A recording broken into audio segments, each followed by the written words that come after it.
I can hear the faint voice calling out to me. It's light in the murky waters of my subconscious that I find myself in.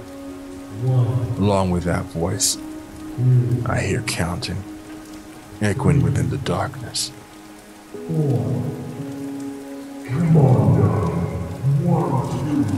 Again, there is the muffled, echoing voice calling out to me. A part of me wants to stay here. Memories of my life, of who I am, are clear to me here, echoing all around me.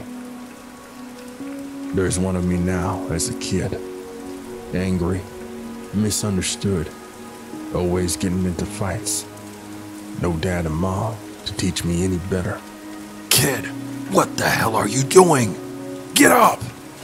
The echoing voice that was muffled was now suddenly much clearer.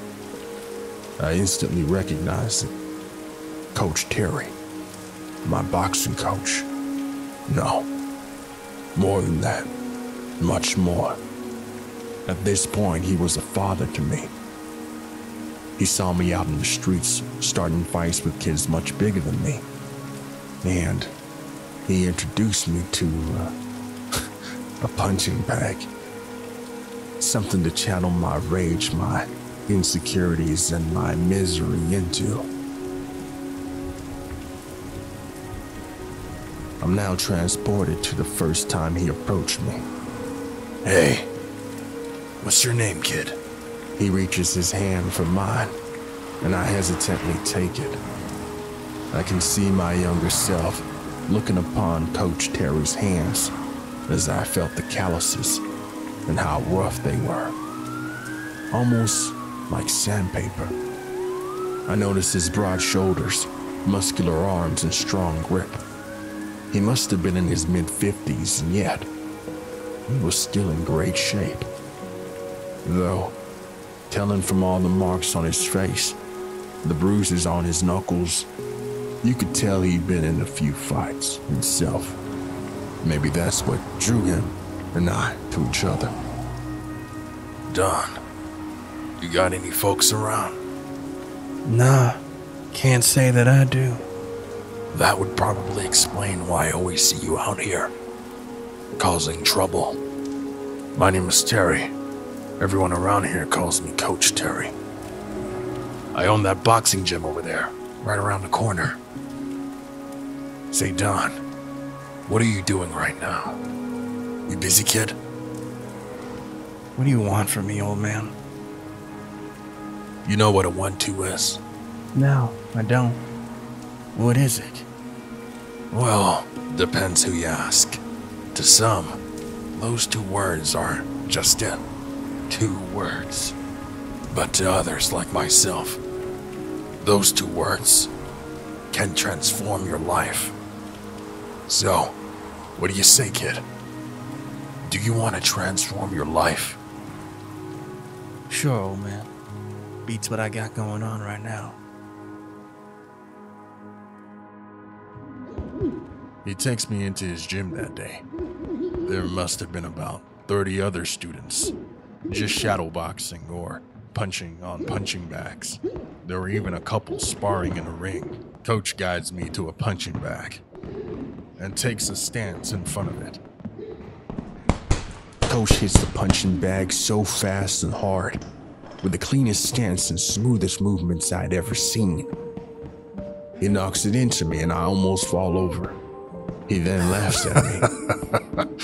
Well then, show me what you got. Give me a 1-2. Coach leaned on the bag and I mimicked his exact movements and punches. I've always been a quick study, not just when it came to sports, but in the world of academics as well. I just never felt motivated to apply myself. When you're returning from school to a group home where kids have been taken advantage of by their parents, trafficked, or abandoned, there isn't an abundant supply of academic motivation going around. For me, all it took was for Coach to teach me what the 2 words, 1-2, meant to him.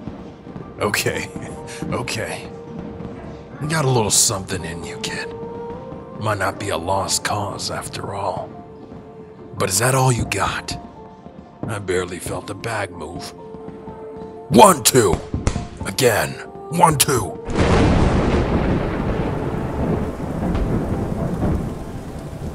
He must have repeated those words 1, 2 about 100 times that day. And yet, I kept coming back, day after day, to hear him say it 100 more times. By the end of the week, even when Coach wasn't with me, I'd hear him scream 1, 2 at me. I never got into trouble again, found myself excelling in school. And yeah, I got pretty damn good at kicking ass. 10 years later, WBC super middleweight champion of the world. And in my head, those 2 words still echo. 1, 2. My eyes open and I swing my head forward from the canvas. The first thing I see is Coach Terry. He nods his head at me and gives me his patented look to get my ass up.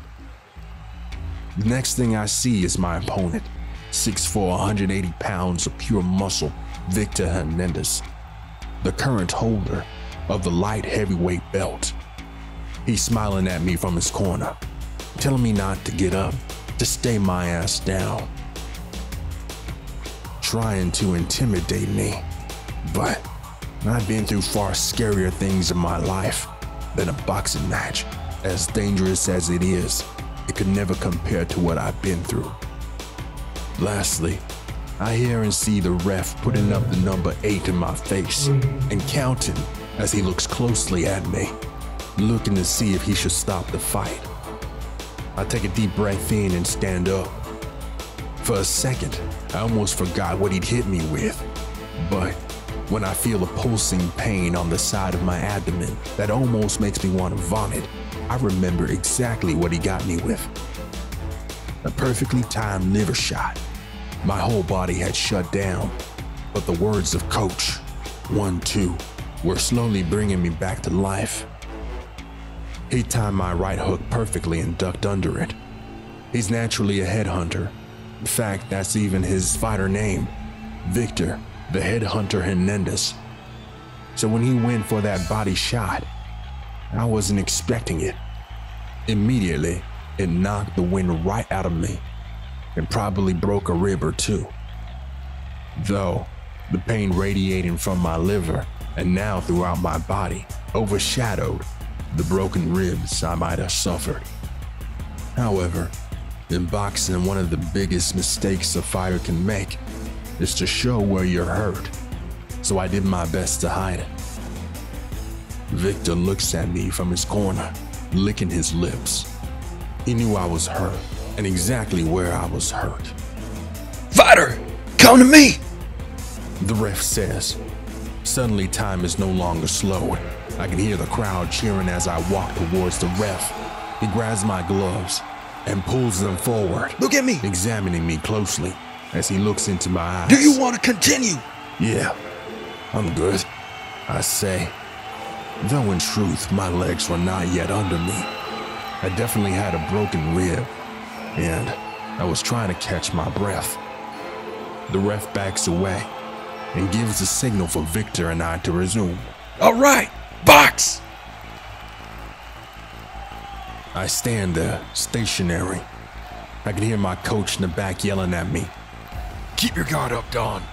Victor wastes no time. He comes forward, fast, and I shell up, doing my best to avoid any of his power punches to my head and injured rib. I can see it in his eyes, a lion going to viciously end his prey. I knew in my mind that I just had to survive until the bell rings. But his punches are heavy. I was blocking most of his shots, but a few of them managed to slip through my guard. And even when they don't slip through, the amount of power he was exerting on every punch thrown was so much that I could feel the impact to my head through my gloves. Victor is now talking to me as he throws each punch. He knows he's slowly breaking my guard down. It was only a matter of time until I was completely defenseless. He continues to wear me down until he's able to catch me off guard. He quickly grabs my left hand and pulls it down, leaving me wide open for an overhand right. I knew exactly what he was doing, but with very little energy to put my guard back up fast enough and evade the punch, I knew I was gonna have to take the full-on power of his punch. Victor winds up. He's telegraphing it from a mile away, but he smiles sinisterly, knowing I could do nothing to avoid it. Luckily, the high-pitched sound of the bell rings, and the ref steps in between Victor and I. You should have stayed down. It's only gonna get a lot worse from here on out. Yeah, I bet you wish I did. I took your best shot, and I'm still standing. Victor, I hope you're not scared of the dark, because I'm about to put your lights out. You made a mistake having me come back to my feet. Enough! Go to your corners! We both turn around and head to our corners. I'd never let anyone out trash talk me, and I sure wasn't going to start. Victor clearly wanted to crush my spirits, play the big bad wolf, but I've fought grizzly bears. My team has my corner stool ready, and I immediately sink into it. Terry jumps in front of me and places a bucket directly under my mouth. Give me the mouthpiece. I open my mouth and he reaches in and yanks out my mouth guard. All the blood between my teeth and mouth guard create a suction which makes it feel like he's yanking out my teeth. The mouth guard comes out and I spit a mouthful of blood into the bucket. Water! My team pours cold water onto my head. I breathe in as the cold water wakes me back up. Terry pours the water into my mouth. The water tastes like blood, and it stings as it makes its way through the many cuts in my mouth and down my throat. Don, breathe. How we feeling? I'm good. Though in reality, I felt like I'd been hit by a truck a few times. My legs felt like jello, and my arms felt like they had 10-pound weights tying them down. I've been here before. The deep waters. This is what forges a champion. Most would give up, give in to the pain and sink to the bottom, never to rise again. Not me. I tell my mind to push on, to stop whining and give me all that's left in the tank. At this point, this is more than just boxing. This is war. And it won't end until there's one man standing, physically or mentally. Championship round, kid. Fight's really close, and that last round probably gave the edge to Victor. I got a question for you. Do you want this belt or not? How badly do you want it? He's gonna come out swinging. I want you to shell up, bob and weave, and look for that right hook. It's gonna be open. 6 months of blood, sweat, and tears. Are you gonna let him spit on that? On all your hard work? Are you gonna let him tell you it was all for nothing? I'm asking you, Don. No, coach. Good. Now, kid, don't tell me that. Tell yourself. The bell rings again, and the ref signals for the corners to leave the ring. Terry stands, puts my mouth guard back into my mouth, ducks under the ropes, and leaves the ring. It was only me and Victor now. 1-2, Donnie. 1-2. I'm not sure if Coach is saying those words, or if I'm just hearing his voice in my head, ushering me to finish this. I stand. Victor comes back into view. He looks at me with frustration in his eyes. He's tired. At round 12 of the fight, I'm not the only one hurt. I've been outboxing in most rounds, making him miss, countering when I could. As a natural heavyweight and 4-inch height and reach advantage, he was the heavy hitter. Anyone could see that I was clearly the underdog here. However, that was never gonna stop me though. I've been an underdog my whole life. Victor comes straight for me, A barrage of punches come at me as he swings wildly.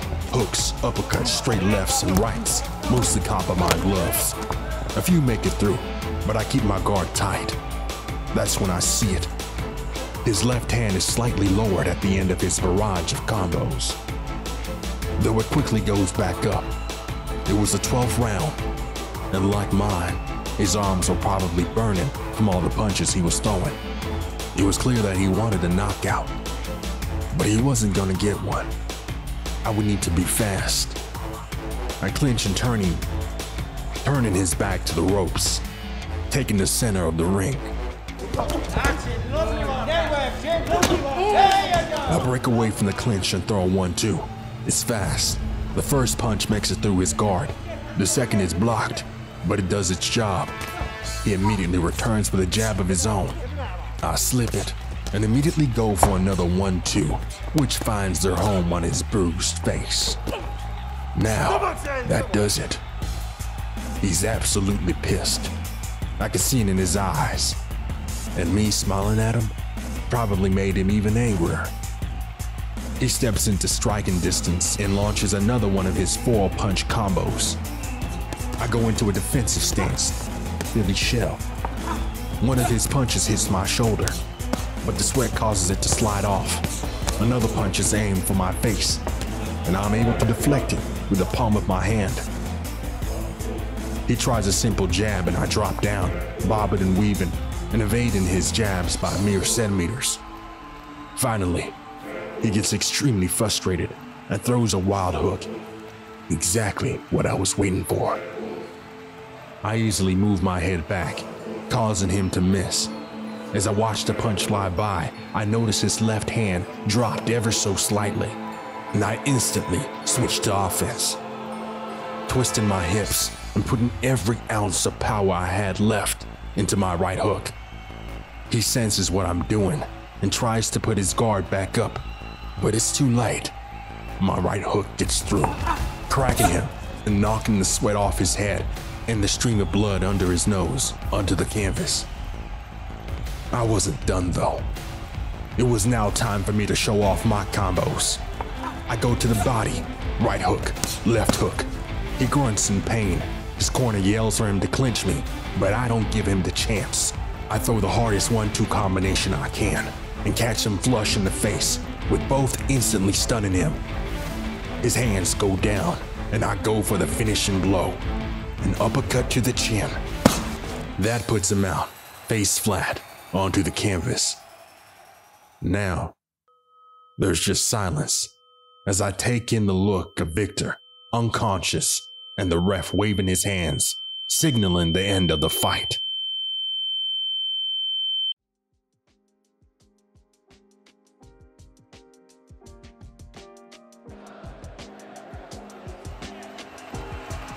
I'm brought back when I'm picked up off my feet by my coach and celebrated by my team. The fans are so loud I think I may lose my hearing.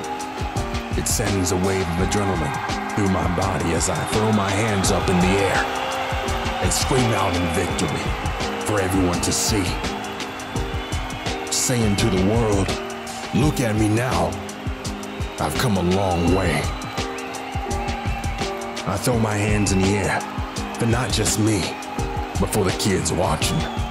Daring them to dream, daring them to make goals and accomplish greatness in whatever they decide to do in their lives. I used to think I came from nothing, but that wasn't true. We all come from greatness, every single one of us, at one point in history, but greatness wasn't achieved in one night. It was forged through back-breaking trials and tribulations that may last a generation, all to prepare you and I to be great. Again, I throw my hands out in the air and scream out in victory. Coach sets me down and places both hands on my shoulders as he faces me. I've never seen Coach look so happy and relieved in his life. Don, you did it. I look my coach in the eyes, tears forming and rolling down my face. I saved the only words that felt appropriate enough to communicate how I felt in this moment. 1, 2. Coach smiles and places his hands on my head. 1, 2.